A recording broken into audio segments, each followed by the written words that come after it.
Si quieres aprender a calcular y de dónde sacar la información para tu base de cotización como autónomo o autónoma, este es tu vídeo. ¡Vamos a por ello!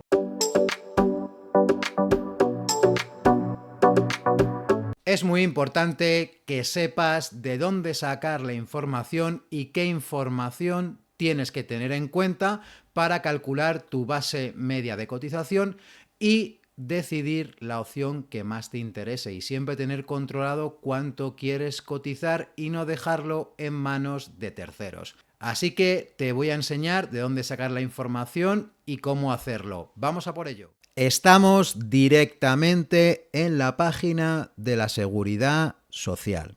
Como siempre te digo, es importante que te informes en fuentes oficiales, porque lo que escuchamos por la calle, o lo que escuchamos en los bares, o lo que escuchamos en el room de la sociedad, muchas veces viene inducido por titulares de noticias que solo quieren que pinches, y como el titular normalmente hay que hacerlo muy atractivo, suelen dar lugar a confusiones porque claro, luego no solemos leer la noticia completa. Entonces siempre es mejor ir a una fuente oficial como la página web de la Seguridad Social para informarnos exactamente de la realidad, porque mira, aquí lo tenemos muy sencillo, muy accesible en la propia web, como te he dicho, de la Seguridad Social. Bien, aquí tenemos varios tipos de tributación. Existen distintas modalidades de tributación a Hacienda. Entonces, la Seguridad Social aquí nos ha dividido cómo se calcula nuestra cotización como autónomos en las distintas modalidades. La modalidad, entre comillas, más común es la de rendimientos de actividades económicas en estimación directa. Por hablarlo de forma muy sencilla, es los que determinamos nuestros beneficios, ¿vale? Lo que hemos ganado haciendo ingresos menos gastos. En este caso toman como referencia la casilla 224, que es el rendimiento neto. Aquí tienes que tener en cuenta una cosa, que luego lo puedes hacer, este dato, cogerlo y llevarlo a la tabla que yo te he dado. Incluso podrías modificar las tablas, porque yo te he dado ya las del año 24, podrías poner las del año 23 que están publicadas igualmente en la página de la Seguridad Social y calcularlo sin problemas. Cogen la casilla 224 y le suman lo que hemos pagado durante el año de cuota de autónomos. Y ese dato hay que aplicarle el 7%, ¿vale?, que nos da la Seguridad Social de gastos de difícil justificación, o el 3% si eres administrador de una empresa, por ejemplo. Bien, ten en cuenta que en esa casilla 224 ya están descontados los gastos de difícil justificación, que también son un 7%, que nos da Hacienda. Así que esto nos favorece a la hora de calcular nuestra base de cotización media del año 2023. Vamos con la siguiente modalidad de tributación. Rendimientos de actividades económicas en estimación objetiva. Los famosos módulos, y los tenemos de dos tipos: si nos dedicamos a actividades agrícolas, forestales y pecuarias o no.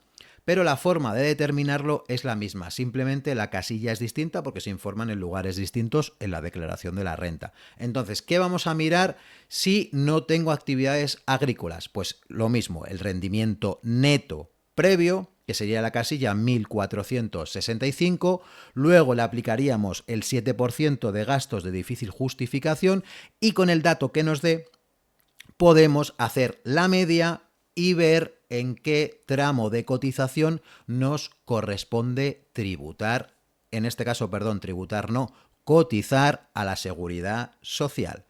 Igual pasa en las actividades agrícolas. Consultas tu casilla, 1539, aplicas el 7% de gastos de difícil justificación y te vas a ver qué tramo te da ese resultado y cuál es tu base de cotización media. Siempre acuérdate que hay que hacer la media. Por ejemplo, es un cálculo sencillito. Si te da con el descuento ya del 7%, 12.000, pues te tocaría tributar por una base media de 1.000 al mes. Entonces tienes que ir a buscar tu tramo donde están esos 1.000 euros. Y luego tenemos el tercer tipo de tributación, régimen de atribución de rentas en rendimientos de actividades económicas, como por ejemplo puede ser una comunidad de bienes con actividad. Y aquí tenemos la misma casilla, 1577. Y vamos a ver el rendimiento neto, si estamos en estimación directa normal o en estimación objetiva, o el rendimiento neto previo en estimación directa modalidad simplificada.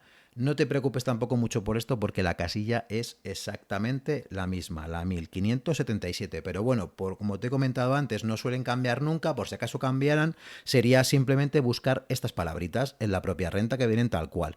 Rendimiento neto previo o rendimiento neto. Y la operación es la misma.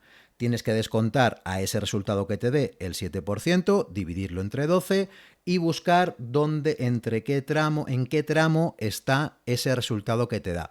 Y así podrás averiguar perfectamente cuál es tu base de cotización media y cuánto vas a tener que pagar. Acuérdate que en 2023 se multiplica por 31,20.